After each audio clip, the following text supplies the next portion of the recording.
Hey everybody, on this episode of the GH Report, Maxie gives birth, Heinrich Faison stands revealed, but we all know what we're really here for, and that's to break down every excruciating minute of the 2018 Nurses Ball. Let's do it! You're tuning into the destination for TV superfan discussion, AFTERBUZZ TV. And now, let the buzz begin! There you go! Look at that, we're back everybody! Hey! You wanted Carla back, you didn't want me back, but it's a package deal. Sorry, folks. Welcome to the GH Report. We're bringing down all the latest shenanigans out here in Port Charles. I'm one, and certainly the less talented and beautiful host, Frank Moran. Wow, and I'm Carla Renata. How you doing? There you go. And as always, folks, like us on Facebook, give us those 5 stars on iTunes, subscribe to the YouTube channel, and while you're there, why don't you hop in our live chat? Carla's got it up and running right here on this futuristic keyboard and I pad. do have it up and running, and I see y'all clowning Frank. It's hilarious. Clown away. Come at me, bro. That's right. All right. So, do we save it? Do we to the end of the Nurses Ball? Do we just jump? We right just jump into right in, dude, because right. it was like 5 days That's of true. Nurses Ball. We gotta hit it. So, of course, my favorite time of the year, the Nurses Ball, the most ridiculous event that happens on General Hospital. It is, for those who watch it for several years know how my feelings on it. It is a ridiculous premise for the show that anybody cares that they televise this show where there's maybe, I've said before 35 people. I kind of counted again the main ballroom where everybody's sitting. Mm-hmm. I might bump that up to like 45 people, but still 45 people. If you're thinking about the Oscars, you're thinking about the Golden Globes, thinking about the Emmys, it's much more well known and much more people there in that auditorium watching those events. And you televise that because we all know who these people are and we care about them. We care what they're doing. We care about what's happening in their life. We want to get that salacious gossip. We want to see what they're wearing. This right now, a little small community there on the east coast of the United States, Port Charles. We've got, a handful of people that you might know from if you're in the business community. You might know these CEOs that happen to make Port Charles their home. But otherwise, it is a bunch of local yokels that work at the hospital that nobody knows who the heck they are, and yet they televise this and make every person's arrival seem like the biggest event of the year. I'm gonna let you get that rant out of your system. That's out. Let's go. I'm gonna let you get it out of your system because you know what? I always like the Nurses Ball because it's just shenanigans, good or bad. But this year actually wasn't that bad. It wasn't that bad. The performances actually were better than they have been in the past. I will say in the past the performances, have been a little womp. But this year, they were actually kind of good. Well, all right, Carla, I'm going to just say this right now. When you're already saying your compliments by saying, not that bad, kind of good, you're damning it with faint praise. No. I'm saying when I say kind of good, I mean, I'll use two performances as an example. So the first one I'm going to use as an example is the one with Mike, where, Aunt Stella's looking for him and she's panicking because he supposedly has disappeared and then he shows up on the stage, which often happens at the Nurses Ball. People kind of disappear and folk are looking for him and they show up on stage, which kind of cracks me up. But Mike shows up on stage, he starts singing this song, and then his memory starts to go. But what I loved about that performance is that they showed it from his perspective, what was happening in his mind, and they showed it from the audience's perspective of what they were actually watching him do.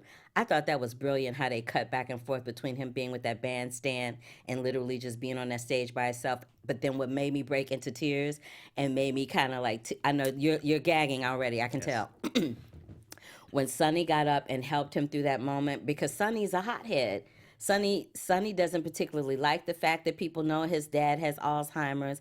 It's to some extent, even though he's empathetic about it, it's somewhat embarrassing for him. It is. He's like the godfather of Port Charles, so that's embarrassing for him. But the fact that he got up to help his dad through that difficult moment instead of getting angry and leaving the ball or yelling at him or taking some other course of action that would have been rash and unkind, he got on stage with his dad and helped his dad through that moment, and that was heartwarming to me. You always have a moment like that at the Nurses Ball. It's usually at the end, but I like the fact that they had that moment. And the other moment that I liked was In true Ava fashion, she puts on that white suit from like the First Wives Club and sings "You Don't Own Me," which was not the song she rehearsed, as they have said numerous times on the show. And she got them diamonds dripping around her neck and is just living her best life. That was pure comedy to me. It wasn't so much that it was good, but that doll was letting us have it. And she did it. She's not a singer. You can obviously tell she can't sing, but she was giving it to you full throttle Broadway style. And I loved it. That performance was ridiculous. And I will tell you why. It's because, all right, so Ava sees, again, happens to have that nice convenient walk by where we get to see Griffin and Kiki, caught in an embrace while he's comforting Again. her. And as always, that's always they write it. And then she always walks in and goes, ah! So she changes her song, comes out with this one. What I like is that within, I would say literally like 3 minutes from when she sees that hug, she's out on stage doing her thing, that she has told everybody in the band, all right, change this to this song. All the choreographers, we've worked for, I don't know, we'll say maybe a week, maybe 2 weeks generously. A couple hours at a time on this performance for the choreography. Now, guess what, guys? I'm throwing this all out the window, and you guys better get it together with this choreography. Come on now. But it makes sense that they were kind of aimlessly kind of falling around at her feet. That actually makes sense, because when you go back and you look at it, because I watched that a couple of times, I was like, because I had the same thought process, and I was like, let me go back and watch this. I went back and watched it a couple of times, and the guys are kind of like what they're doing around her is not choreographed. What she's doing is not choreographed. Like the one time she does a little bump and grind, and the one time she does a little hand action, and another time she hits somebody with her hand in the face. I'm like, it was pure comedy to me. I kind of loved it. Well, let's jump back to the beginning of the Nurses' Ball. And I certainly know this is going on for like the past 2 weeks, but the Nurses' Ball is such a big event. It warrants that coverage since we weren't here last week. But we have, as always, they find somebody to host the Nurses' Ball for the red carpet arrivals part. And it used to be... Wasn't it George Pinocchio from ABC? He pops in occasionally. He just pops in for a hot second. But usually the host has been... it was the guy that was dating the nurse, Felix, his boyfriend. He's usually the one that was doing the entertainment reporting. Right. Yes. So, but they then last year they had Nina helping out as well for the awkwardness. But this year they scratched that. They had Nina helping it this year too. Yes. But so this year though they scratched Felix's boyfriend, and they have one of the Bachelor alums, Nick Vial, host that along with Nina. So what I like about that is right out of the gate, the man does not practice what is the first tenement of when you're hosting something is you never give away your mic to anybody else. Because you never get it back. You never get it back, but you have no idea what this person's going to be saying. This is essentially a live this is being live broadcast, yes. Yeah. So thumbs down to that guy, that he's not reprimanded harshly on that. Yank him out of there. And then we get this really awkward thing like with Franco. Like, what was that? Where he wants to do this really weird over-the-top thing where, like, where is this coming from, Franco? I don't understand this at all. I was like, I glazed over that moment. I glazed out on that one because I was just like, I can't. And then this shows you the small townness of it. But it's so crazy because they want to think it's a big, huge, spicy event. But Nina is upstairs in the Metro Court. There's no PA running around on a headset saying, where's Nina? She shows up late to this thing. It's television, Frank, and a soap opera to boot. Of course it's going to be ridiculous. Nope. That's what makes it fun. Oh, that's terrible. That's what makes it fun. I tell you something else that made it fun was that moment. So we have clearly been dogging out Julian and Alexis here at the GH Report. You and I both, at some point or another, have said, done with her, with the glances, we're just over it. So it goes to prove that yet again they have another awkward moment at the Nurses' Ball, as do Anna and Finn. When he says to her, I know you're dying, I was like, what?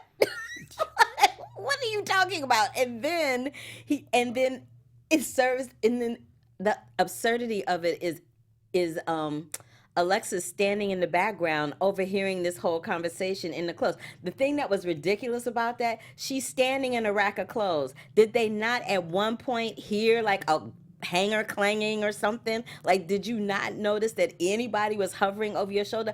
Anna's actually facing the direction in which Alexis is standing and lurking. Like, you didn't see her? Was the tears in your eyes that much that you couldn't see who was standing and lurking in the background? That moment was ridiculous. But what wasn't ridiculous about it was that Julian went running after her. But the really ridiculous part is that her daughter introduces her and she comes running.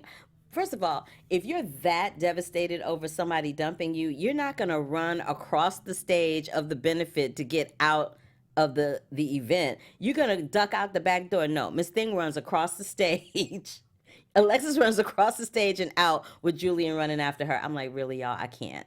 Well, this is what made it so weird to me, because certainly this was started out as a Friends with Benefits as a way for Alexis to kind of throw something up in Julian's face that her and Finn were together. Right. Gotta get off my back. I'm with Finn. Right. So, and they've even had many conversations where it's like, hey, I know you got something with Anna. Right. Are you sure? Like they seemed that they seemed like they were good with being each other's, beards, so to speak. Absolutely. And I mean, so they fooled around a few times, but so for her to have that reaction to this seems so odd to me. It wasn't odd because at the end of the day, Alexis makes everything about how it affected her. Like when that all went down, if she was really his friend, she would have been like, oh, he finally told her how he felt. And I think for a split second, she had that thought process, but then she was like, well, damn, he finally told her, but that leaves me out in the dust again. And then she started feeling sorry for herself. That's what she did. And I can't blame a sister for that. Like I felt bad for her. I did. So you would have just walked right out of this, this event where 65 people are probably sitting.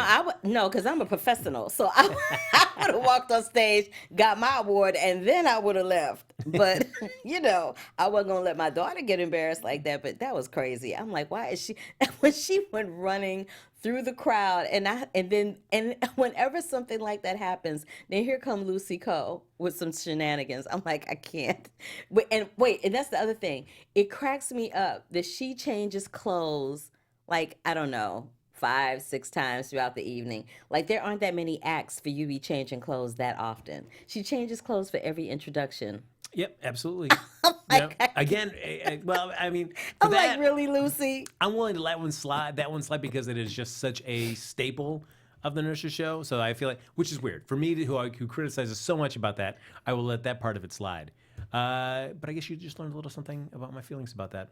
But you know what, folks? If you want to learn and have fun and grow in all aspects of your life, the one thing that you can do is subscribe to a hot new podcast. That's Conversations with Marie Menounos Podcast Edition, created by none other than our very own AfterBuzz TV founder, Marie Menounos. It drops on iTunes every single Friday. Conversations with Marie Menounos features celebrity and influencer interviews, talks about all aspects of life, from health and wellness to career, finances, relationships, and much more. So let Maria be the big sister that you never had.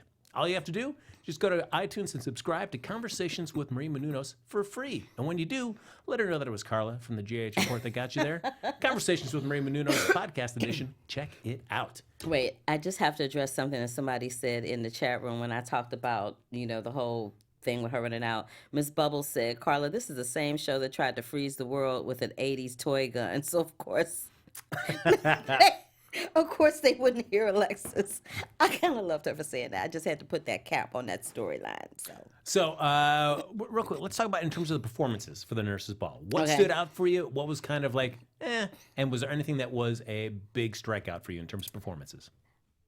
I love the performance that Joss and Oscar did because it was an original song written by a crew member at General Hospital. So that was kind of cool that somebody actually wrote an original song to be performed on the Nurses Ball. So I was like, okay, that was kind of cute. I kind of enjoyed that. And I kind of enjoyed that song because most of the songs that they do are really corny. It's got some corny production aspect to it, and that was stripped down. It was very simple. It was just Oscar sitting on a stool with a guitar and Joss singing. But Joss was the only one in the whole Nurses Ball that actually could sing. Her and Valentine performed this time too, didn't he? He did. Played the piano and sang. Valentine and Joss are like the only ones that can actually sing. But I was actually shocked by Valentine singing. We got Ned Quartermaine.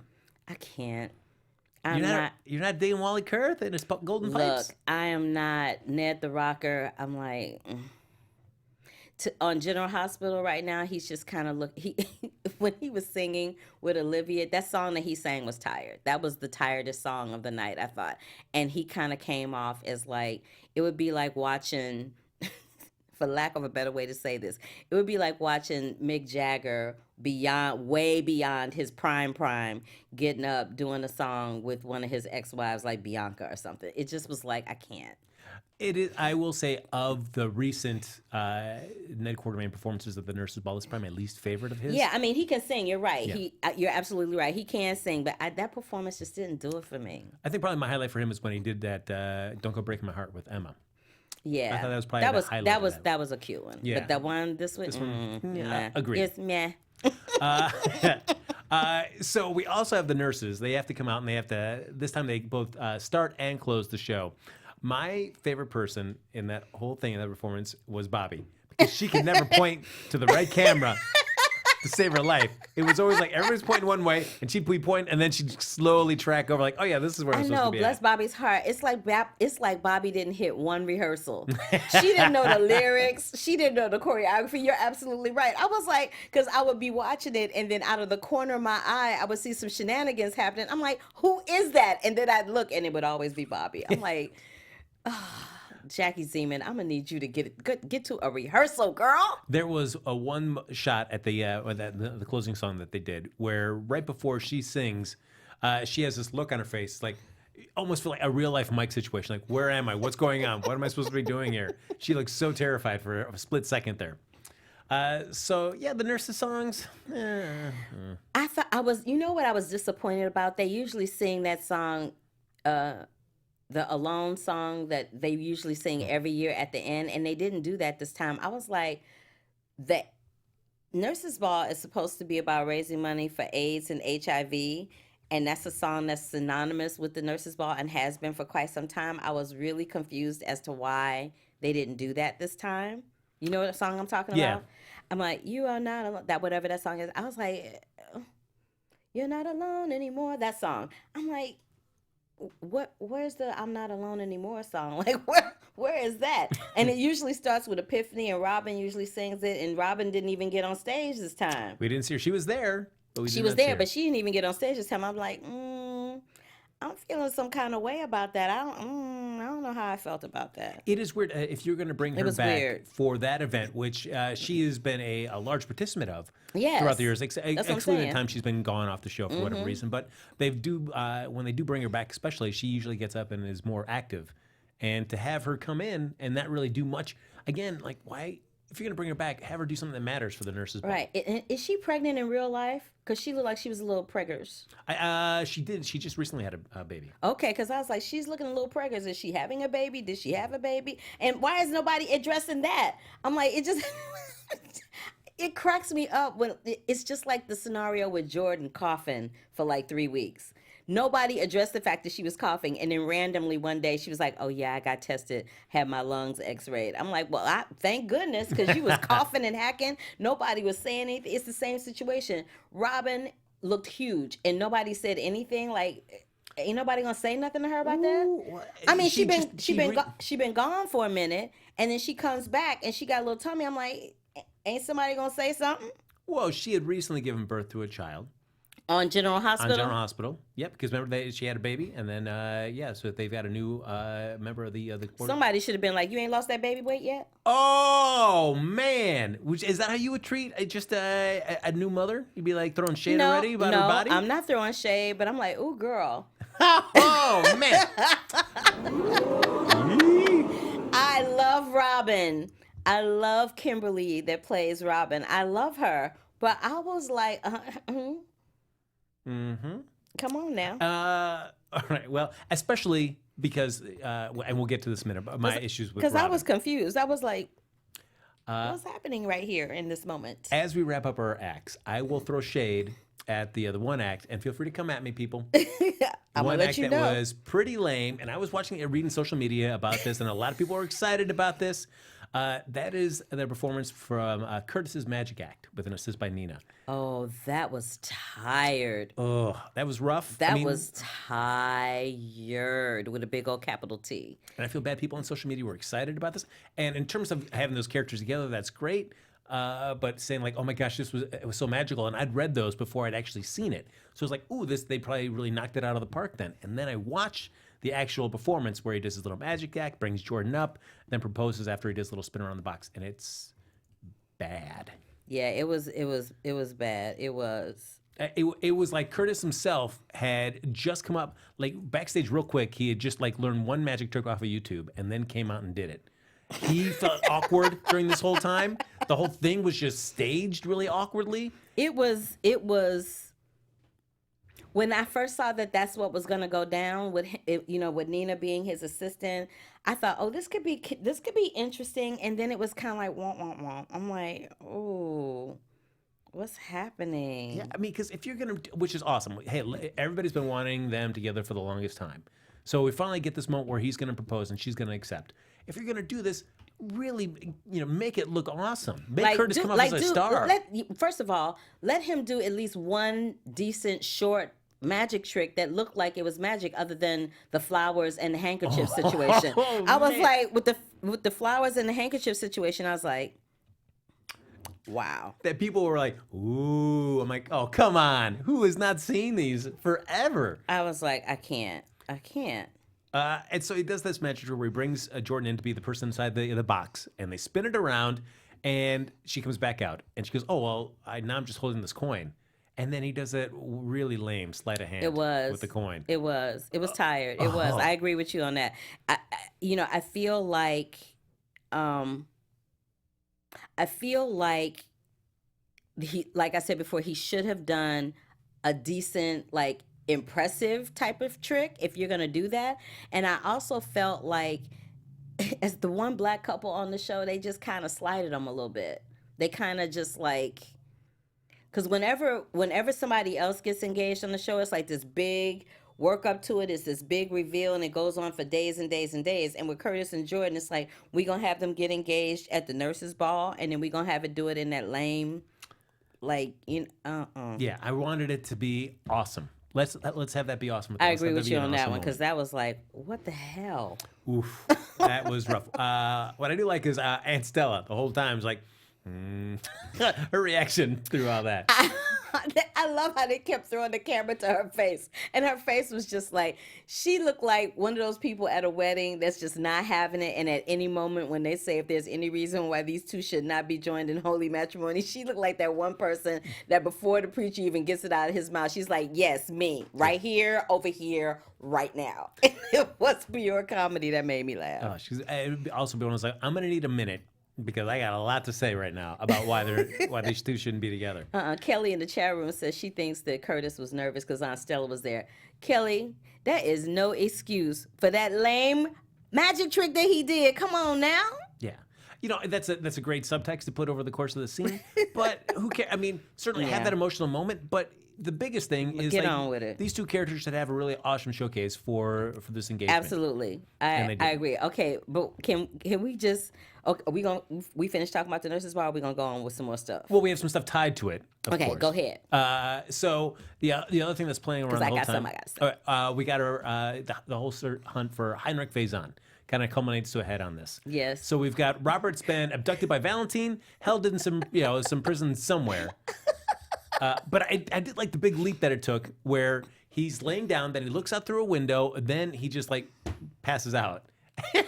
So I guess we're just make the assumption that somebody came in, he knocked them out, and then he escaped, made his way back, just cold cocks Valentine after he gets done singing his little love song there. That was funny too. It's like he sang that beautiful song, and then he gets his face cracked off. I'm like, wow. I was like, okay, that was pure comedy. That was. This all finally comes to a head. The thing that we've been going on for the longest time. While that's all happening, we've got Sam, Jason, and Spinelli up in Peter August's office. They find the lighter. Oh, yes. I was so happy that she finally found... It's like, there was one day where they had her glossing over the lighter, or one scene where they had her glossing over the lighter, and she put some papers on top of it, and then she went back and finally found it. I'm like, Miss Thing, that big old silver shiny object, how could you gloss over that? It was right... What the hell? I'm like, what is happening? Somebody said this online. I wasn't sure if it was somebody that watches our show or if it was somebody that's a GH fan in general. But they said something to the effect of they had stopped watching GH because they were able to call what was going to happen on the show before the writers would write it. And I kind of sort of agree with him. It's getting to the point where it's becoming very predictable. Like there was a time where you would watch General Hospital and those Friday cliffhangers were truly Friday cliffhangers. Yeah. And now it's like it's just a continuation of something that you know eventually is going to blow up and you already know how it's going to turn out.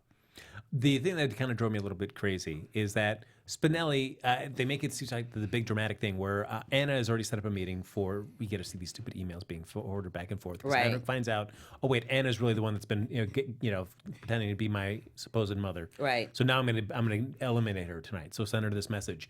But when that Spinelli, it takes forever to crack into to find out where this location is. Right. And it's like, why don't you just check like the most recent email? But that he ever everybody sent? had that issue. Everybody Ugh. had that issue with trying to find out where Anna was that night. I'm like, okay, y'all are killing me. Yeah. Y'all are not the brightest crayon in the boxes, clearly. Because I was like, what is going on right now? I couldn't. I literally, when that was happening, I'm like, I'm going to go make a cup of coffee. Because I just couldn't take it. Like, what is going on right now? Now, I thought, to jump back to my one thing with Robin, it's like, if you're going to bring her into this, and you don't really do much with her at the nurse's ball, I really thought that she was going to be more involved with the revelation of Heinrich, or that she was going to be there and see all this come out and be there for the Nope. fallout to have those They things happen. literally just had her there for the nurse's ball, like literally, or which they have not revealed yet, or have her be there so that Anna can sit down and tell her that Heinrich is her son. Like I don't know how, if they're gonna let Robin stay for a couple of more episodes to let that roll out or not. I doubt it, but Well, yeah. because she walks off with Robert, so I had assumed that the two of them were going to track down Anna, and they were going to show up at the pier as this all came out. Nope. But all we find Didn't out later happen. on, it seems like, and correct me the chat room if I'm wrong, Mm. but it seemed that she gets a message from Robin and Emma saying that they're already back home. Exactly. And I'm like, what? Well, why was she even here then? If this was like a really awesome moment that she should That's have been what a I'm part saying. of. So they probably just brought her in for the nurse's ball, but that's a ball. That's literally a ball that was dropped by the writers because she's Anna's kid. That Emma's her granddaughter. Like, are you not gonna let them know they got some more kin in Port Charles? Like, how is that gonna play out? This is what I didn't like. What I really didn't like is when they show up on the pier and Anna finally does reveal that she is Heinrich's mother to him. He calls her a biatch. And I felt some kind of way about that. I'm like, really? He says to her, you're not my mother. You're just the bee that gave birth to me. I'm like, oh, was that really necessary? Do you really have that kind of disdain for her already as Anna Devane, part of the WSB? Like, I was like, that's a little harsh. I didn't like that. I didn't like that at all. Well, but I mean, I don't know if it's not necessarily given from Peter's point of view or Heinrich's point of view. Whatever point of view, there was a different. First of all, I don't like the fact that the writers chose to use that language between a mother and a son. Like, that's what kind of pissed me off. And I'm not a mom, but I am a woman. And I don't like for somebody to call me that word. And maybe I'm super sensitive about it in that respect. But I just didn't like that. I didn't care for that. Well, I mean, but I think that might be a reflection where that is a hurtful thing to say to somebody that you are already hurt by the situation from the life situation that you're in. You've been, from his point of view, dumped by this woman that didn't care about him. And you now supposedly meet this woman now, he's going to probably say, be as hurtful as possible. So while you don't really enjoy hearing that word. No, I didn't. I feel like it's a representation of a hurtful act that character would deliberately do to hurt somebody. I can understand your point, but I just feel like there could have been a different way. There could have been a different way to communicate that other than that, because that was just Like they call her a stinker? anything but that. Like, You're just a stinker that gave me birth. anything but that. I was just like, oh, that's just okay. And then so I want to talk about this moment too. So I want to talk about the fact that my favorite character ever, not Dr. Bench, tries to keep Kiki from going to the nurse's ball and then relents. And I wasn't quite sure in the moment why he relented, but then he relents and lets her go and then tries to what's really interesting for me is that every time he tries something with her, Griffin is always there, lurking. Why is Griffin always lurking in the background?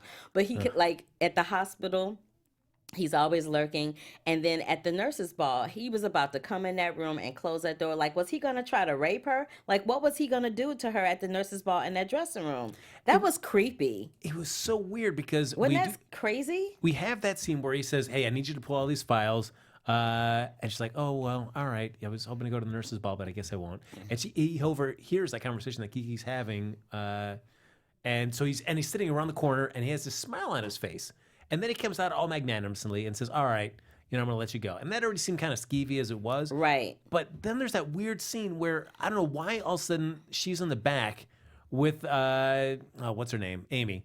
And gives her dress that she takes away. Like, she didn't perform, so why is she in the backstage? I think because she didn't have a dress for the ball, so I think that didn't Amy give Kiki the dress to wear?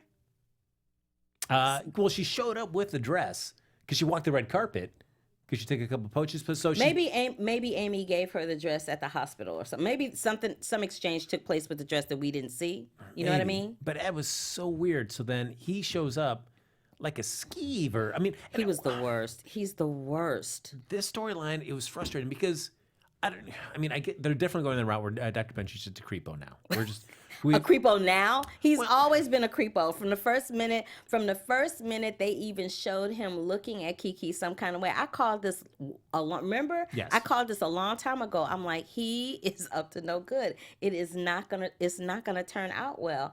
And I'm what I really don't want to see happen is her become some kind of victim in some kind of way. I don't want to see that happen to her as a character on the show. I'd really like for her to assert herself, with the whole Me Too Time's Up thing. I would really like for her to assert herself and not go down or go out like that. But the way they're writing it is making it look impossible for that to happen because it just has her freaking out and crying. Like, she cried on Michael's shoulder, and Michael's like, "Well, I'm on the board. I'm gonna tell." And I'm like, "Why you gonna tell, Michael? Why you gonna throw your friend under the bus like that? That's not okay."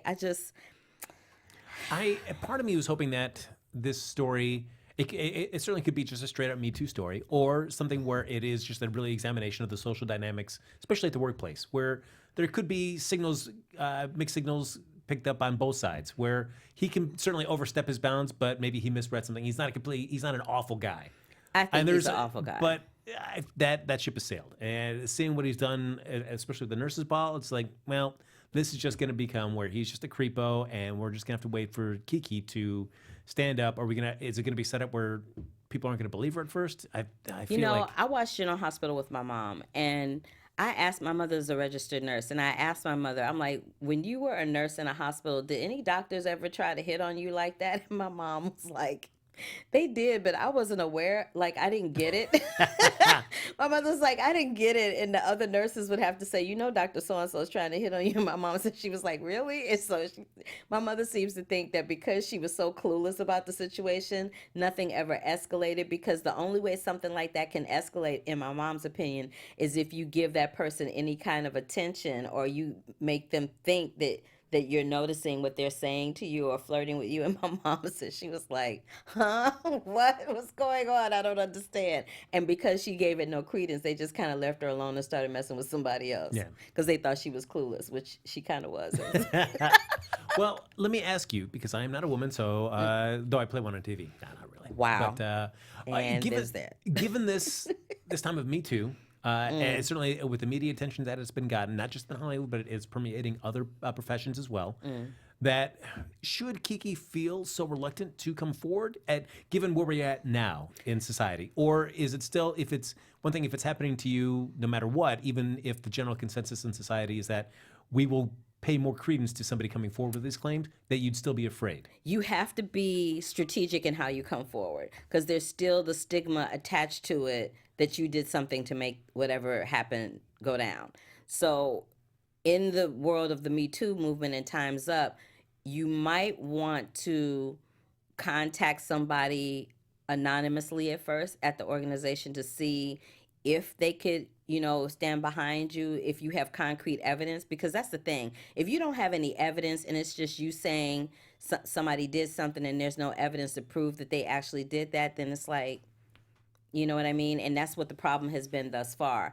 But I think that it is a little different, but not that much different. It's going to take a really long time for us to get to that point where a woman doesn't feel like, oh, should I say something? Should I not? Because there's still a lot of women out there that are like that. I'm one of them. You know, there's been some situations that have happened with me where I feel like, you know, should I say something now because because now maybe I'd have some backup, or do I really want that kind of shine in my life? Do you know what I mean? So it just kind of depends on where you at and where you are in your life, and if that person is still out there with shenanigans. If the person that made advances or did whatever they did to you has moved on with their life and seems to be making amends for what they did, seemingly, I don't know. I mean, but in my opinion, somebody that's like that, it's always kind of bubbling under the surface. I just don't know.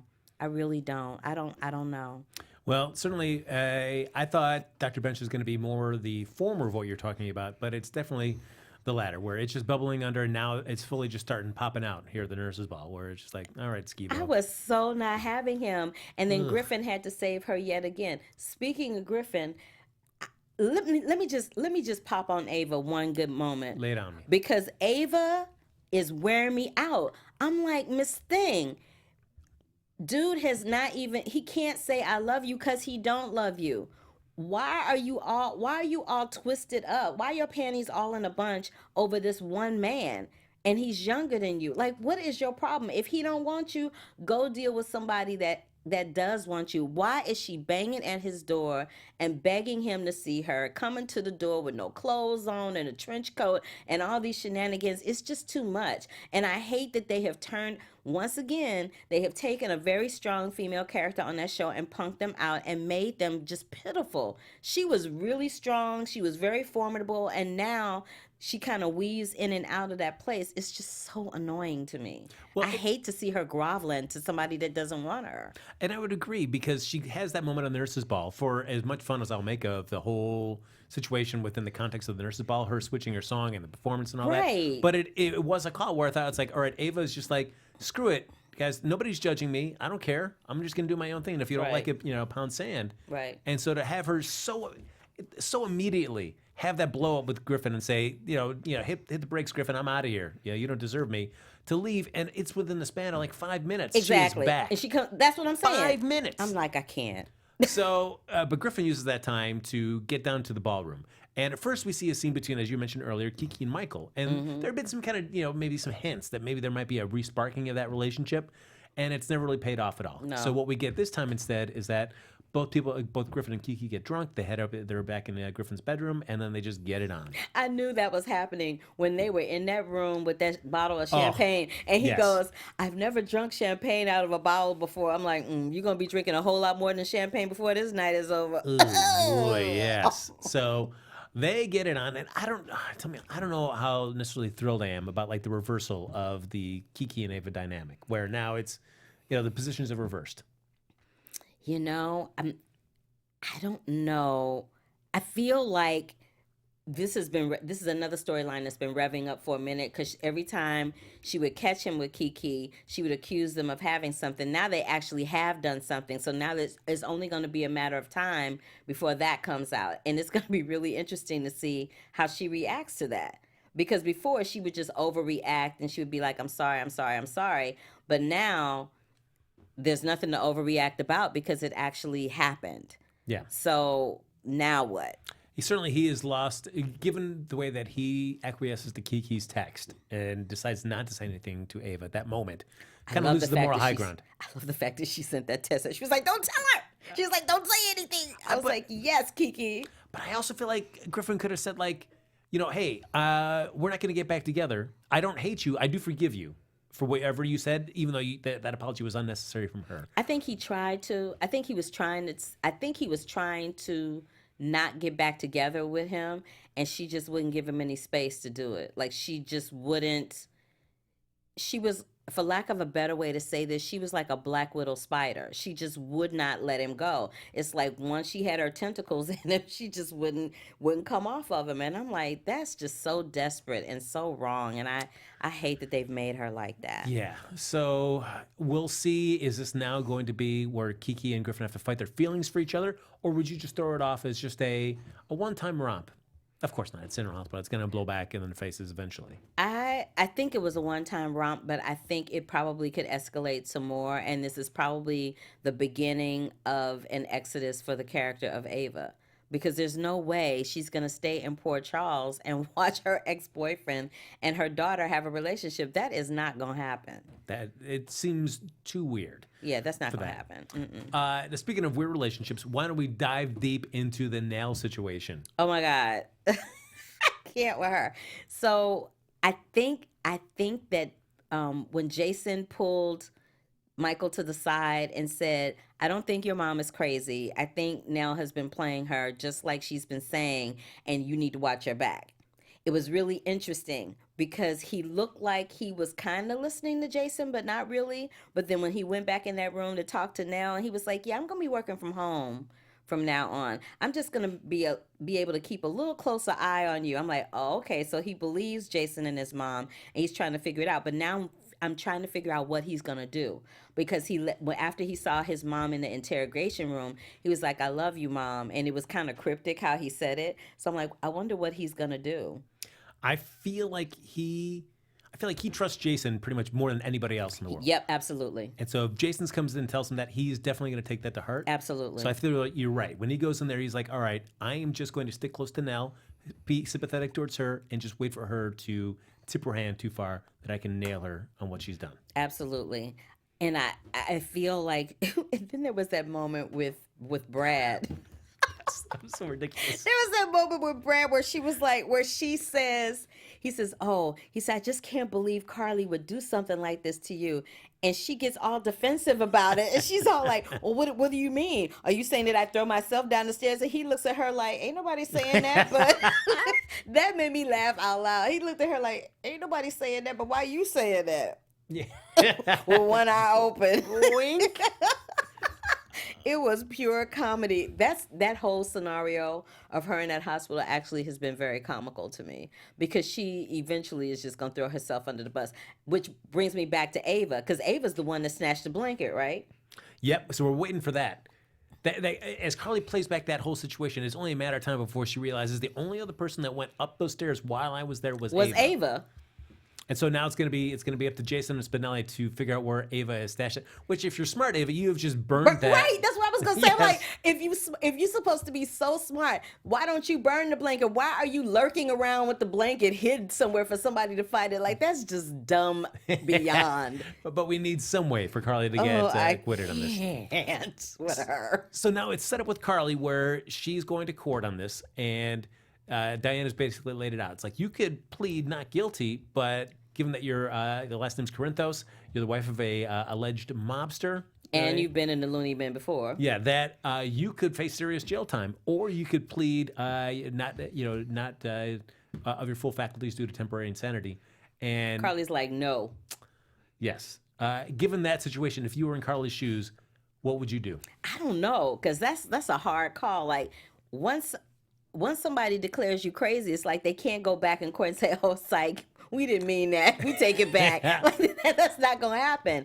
They can retract the charges against her, I think. If it's proven that she is not guilty, they can retract the charges, and expunge her record. They can do that. But they can't, if they put her in the loony bin, they can't come back and go, yeah, sorry, we didn't mean that, psych. Yeah. I'm not sure how that's going to play out. But I know one thing, Carly gonna whoop somebody's behind. Somebody about to get a real old school butt whooping behind this. I am hoping that she does go the route of pleading not guilty, so that we have a chance to lead up to a trial for this, and that gives Jason and Spinelli enough time to figure what this stuff is. I want to see Carly starting to fight back. I feel like Carly's so caught up in her feelings over the fact that Sonny is siding with everybody but her, that she can't think clearly. I think that her her rationale has gone out the window because all she sees in this situation is that Sonny doesn't agree with her. That's all she sees, and she's just really upset about it. And I think that that's clouding her judgment a little bit. Don't you? Yeah. And so, real quick, the last storyline is the reveal of Heinrich ties in also with the birth of Maxie's baby. Yes, I was so happy to not see Maxie angry. Oh my goodness. It's been months and months and months of her being angry over Nathan being dead. And I'm just like, Miss Thing, come on, you can do better. The whole way that they played out her having the baby on the side of the road, and I thought it was pure. Now I will give the writers props on this. It was pure genius to have him be the one to help deliver her baby, because that's going to be a certain amount of emotional attachment. So I thought to him in regards to that, but then there was that scene that she had with Lulu where she pretty much forgave Lulu and then said, yeah. And Lulu's like, I'll help you with the baby, do anything. And Maxie's like, yeah, you can help me take Peter August down. And Lulu has that look on her face like, well, anything but that. And then I love this moment too.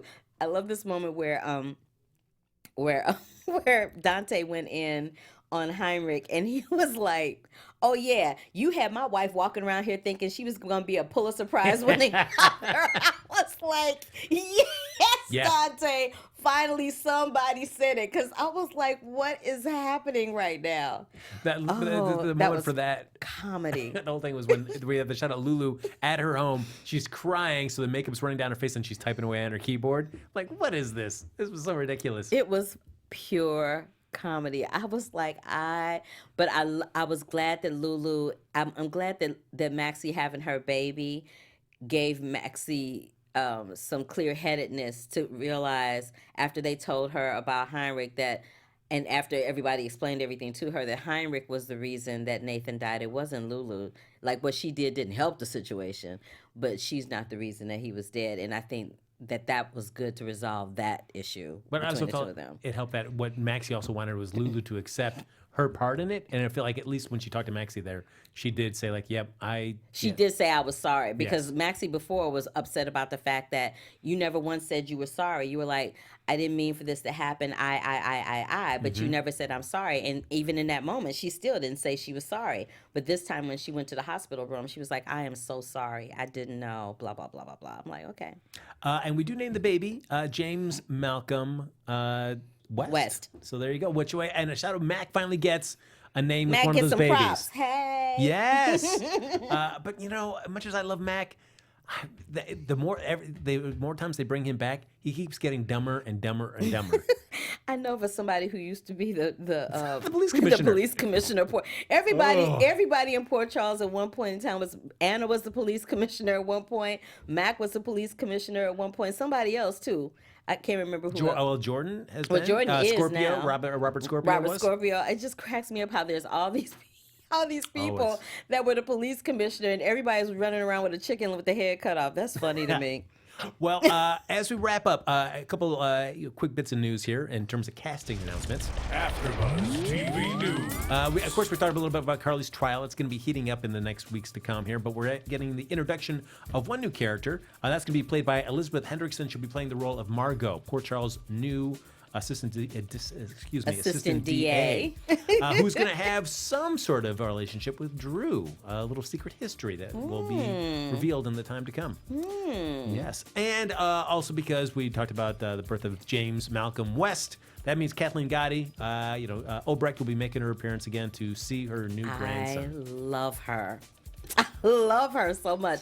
I wanted to see her in the nurse's ball. I used to love when she would do the nurse's ball. Boy. She would wear it out every year. Oh, I love her so much. I'm sure she'll be singing. I'd love to have her come here. Oh my God, I love her. Well, she has come here before. My close personal friend, Kathleen Gotti. I love her.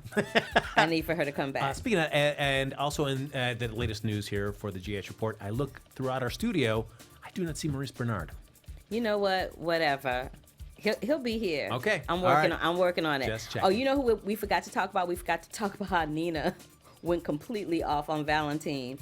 Yeah. Well, that's a great segue into some rapid fire predictions. Yes. Your AfterBuzz TV predictions. Hey now.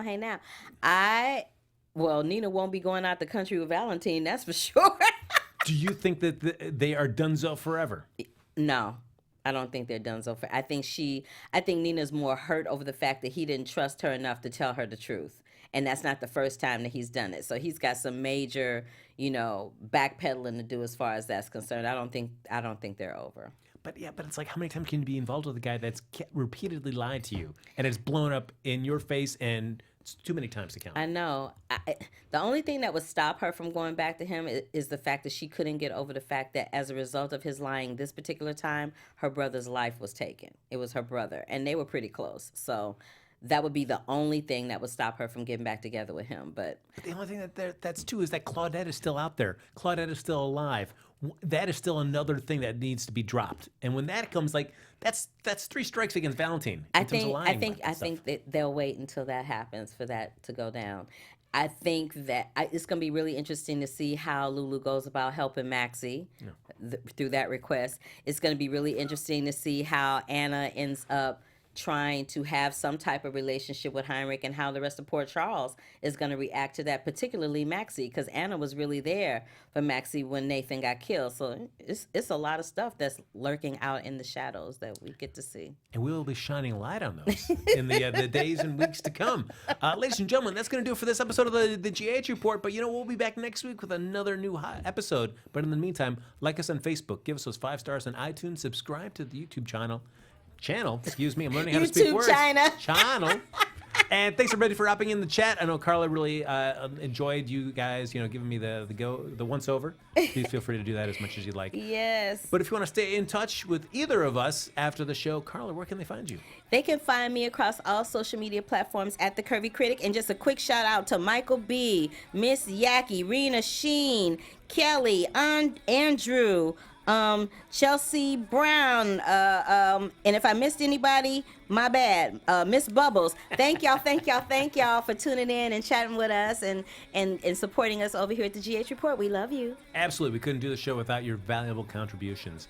And folks, if you want to follow me on Twitter and Instagram, why would you? I don't know. Carla refuses to. But you can do so at HappyGoJackie. Folks, that does it for this episode of the GH Report. We'll be back here next Sunday night with another new episode right here on AfterBuzz TV. From executive producers Maria Menounos, Kevin Undergaro, Phil Svitek, and the entire AfterBuzz TV staff, we would like to thank you for listening to the AfterBuzz TV network. To watch or listen to other after shows and post comments or questions, be sure to visit AfterBuzzTV.com. I'm Sir Richard Wentworth, and this has been a presentation of AfterBuzz TV. Buzz you later. The views expressed herein are those of the hosts only and do not necessarily reflect the views of AfterBuzz TV or its owners or principals.